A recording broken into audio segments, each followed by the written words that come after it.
Okay, my friends, Roger, Mudfossil University, part 3 of Revelations 12, the revelation of Revelations 12. And here comes the real revelation. And what are we talking about? We are talking about the woman and the dragon. Well, what are they doing together? Let's find out. A great sign appeared in heaven, a woman clothed with the sun, with the moon under her feet and a crown of 12 stars on her head. Let's think about that for a second. All right, just think about that. A woman clothed with the sun, so you can obviously see the sun surrounding her apparently. 12 stars on her head. Well, what's that all about? 12 stars. Maybe there's 12 titans, 12 tribes of Israel, 12, a lot of 12s, but who knows what. So let's see what else is going on there up on the moon. Because she's standing on the moon. Now, she was pregnant and cried out in pain as she was about to give birth. So she's in the throes of birth.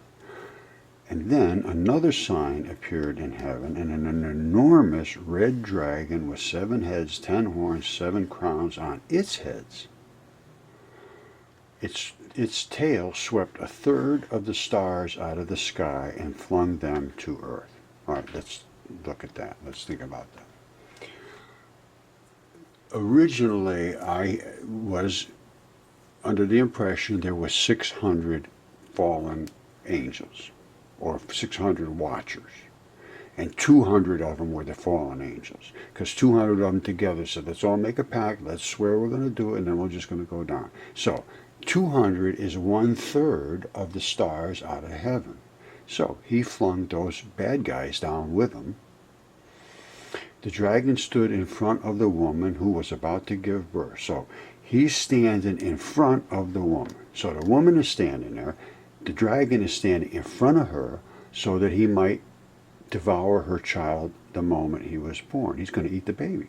Well, let's stop there and think about that, because there's a lot of other text that talks about giants, titans, and so forth eating their offspring and eating babies and doing all kinds of things like that so that they wouldn't get overthrown. Well, I don't fully understand. Maybe the dragon said, I'm in control. You're going to give birth to something that's going to cause me a lot of problems. Well, I'll just eat the thing. So that appears what he wanted to do, was to eat the child the moment he was born. Now, she did give birth to a son, a male child, who will rule all the nations with an iron scepter. And there is a lot of text about smashing the nations to bits like they were pottery. Now, and her child was snatched up to God and to his throne. So God came down. Well, it sounds like God came down. The child was snatched up to God. So somebody came down, got the child. He was snatched up to God and to God's throne, or to the child's throne. I would say it's to God's throne. Now, then what happened? Well, the woman fled into the wilderness to a place prepared for her by God, where she might be taken care of for 1,260 days. Now, let's think about that number.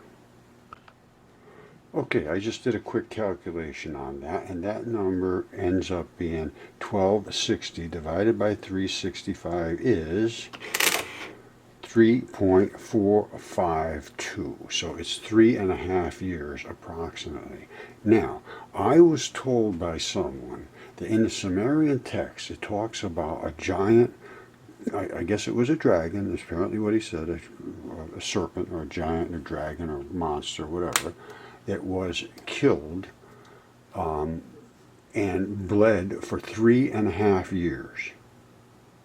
All right, 1,260 days is 3.5 years. Now, I don't know if that has any relation, but I'm just bringing it up now. So what happened next?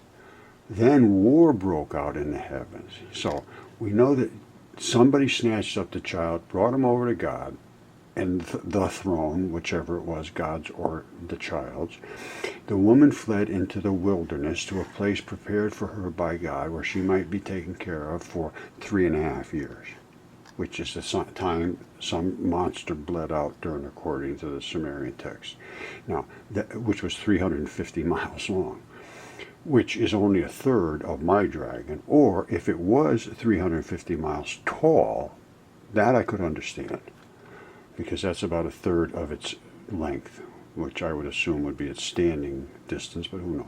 All right, so then war broke out in the heavens. Michael and his angels fought against the dragon. So Michael and his angels were the good guys. They fought against the dragon and his angels fought back. So you've got like two bureaucracies fighting against each other.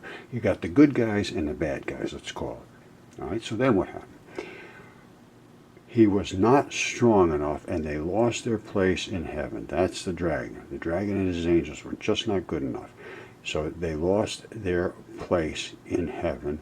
The great dragon was hurled down, that ancient serpent called the devil or Satan, who leads the whole world astray. He was hurled to earth and his angels with him. All right, so he's got 200 guys, a third of the stars in heaven, which was the contract originally. They all signed a contract. We'll go down and get us a women, and we'll all sign up and say, there's 200 of us, and what are you going to do about it?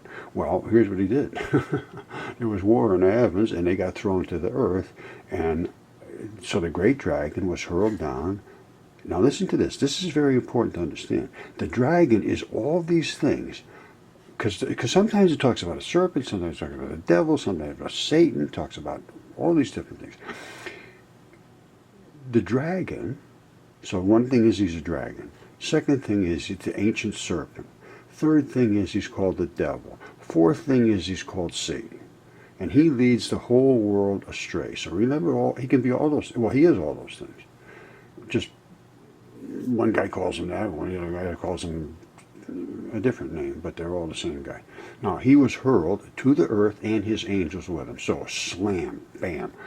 And they're all over the place. I mean, they are. And they were all over South America. They were all over the Asian continents. And some of them were very good, and they were good to the people, and the people loved them, and some of them ate the people. It's just the way people are now. Some of them are good, some of them are bad. So he's thrown to earth. And it says, I heard a loud voice in the heavens saying, now have come the salvation, the power, and the kingdom of our God, and the authority of his Messiah.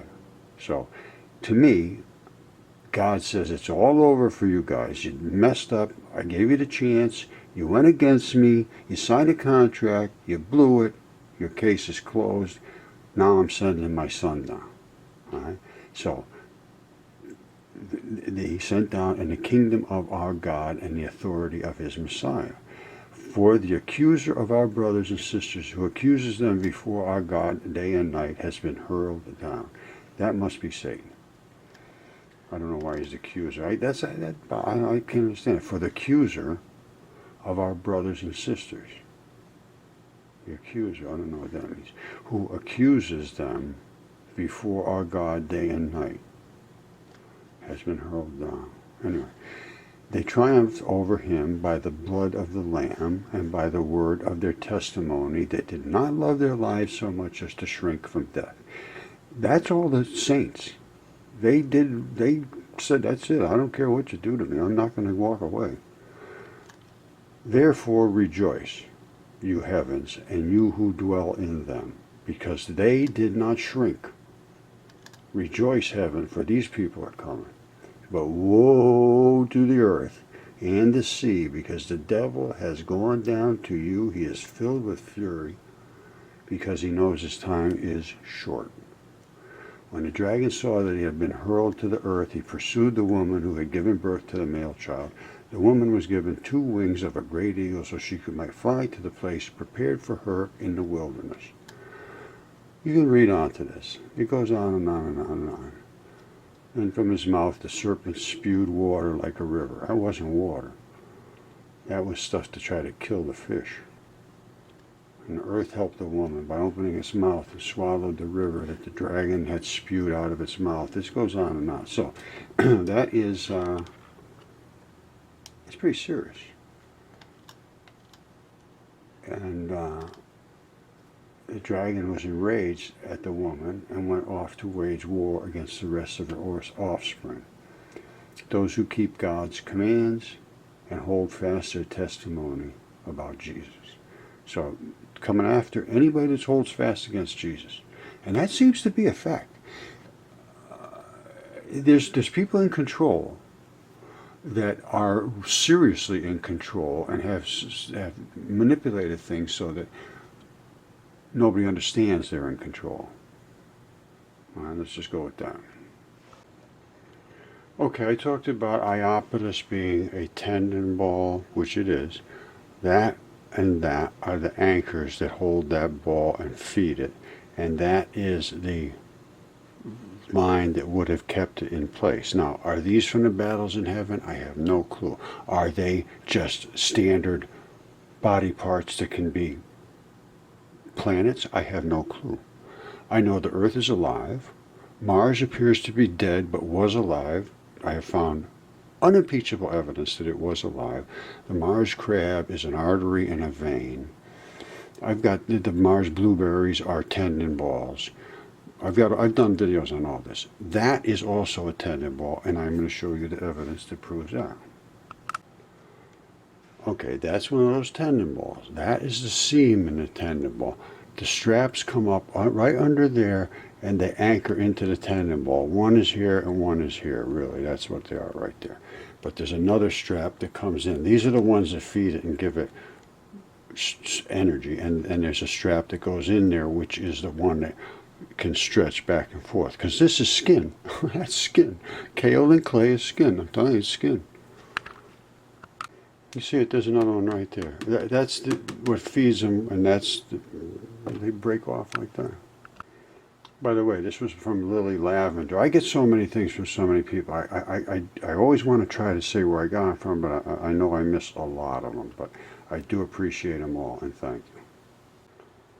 All right, those are the same as the Mars blueberries. This is on Earth, and this is the exact same stuff. And what it is a layer of the very fine kaolin clay. Just below that is what this stuff, and it's called ball clay. And I'll show you some anatomical stuff. But these balls, once that clay erodes and runs away, like this, you can see here, it leaves the balls to go, because the straps are much less integral than the balls. The balls are solid, and they're hematite most often, and those straps can flex, so they're the things that go away. And if you look up the Mars Morse code, here it is. That's on Mars. They call them the Mars blueberries. You just saw the ones here on Earth. Those are the same blueberries, only the straps have not eroded yet. These are the blueberries, the balls, and the straps. This is from skin. That skin is stretched here, and it's bunched here.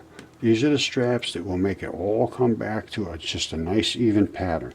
That's what's in your body. It's called interstitium, and here that is. All right, there's the balls on the straps, and they can flex like this way and pull back and forth, and the liquids go flatten out, and the balls stretch, and then they all come back, and your skin is the mat that covers that, and it just goes back and forth. I mean, that's the way it works. And those are the source of these blueberries, and it is the source of the Mars Morse code, and they are the interstitium that's in our body. And I find it everywhere in the mud fossils. I've known about this for a very long time, and they just finally, about a year or so ago, this is 2019, and about a year, 2018, somewhere around there, they just said, oh, we found a brand new organ, this interstitium. Well, they knew about it before, but I think they used to call it areolar tissue, but it's really this pulley, gluey, stretchy, they call them ball clays, because this will turn into clay. This is red mud. This will be red mud when it decays, and all the organic gases and volatiles escape and go into solution. You end up with red, fleshy mud ball clay, and they know what it is. I think some people call bentonite ball clay. This is the kaolin, the very fine outer skin, and in the grip skin, it's heavy with iridium and silicon. But in the fine skin, it's just very, very fine kaolin clays. A little bit different chemistry between the two surfaces of your body. Well, it's more than that. I mean, it's a plethora. There is so many fabrics in your body, you can't even imagine. You just have no clue. None. Everything that you eat has to go through you. There's chemistry, there's acids, there's salts, there's bile, there's urine, there's toxins of every kind, and things that want to eat into you, and it's absolutely fascinating what the body is capable of doing. So anyway, I guess I'll leave it with that. So there's a lot more to this, and I'm gonna let this lie for a while, and I want some comments on this. I want some discussion about this. Some reports back to me about what these things mean to you. If you have some information, I don't want all fluffy this and that. Really, honestly, I like solid things. Something that shows up from the past, or something that actually proves something. That's my realm.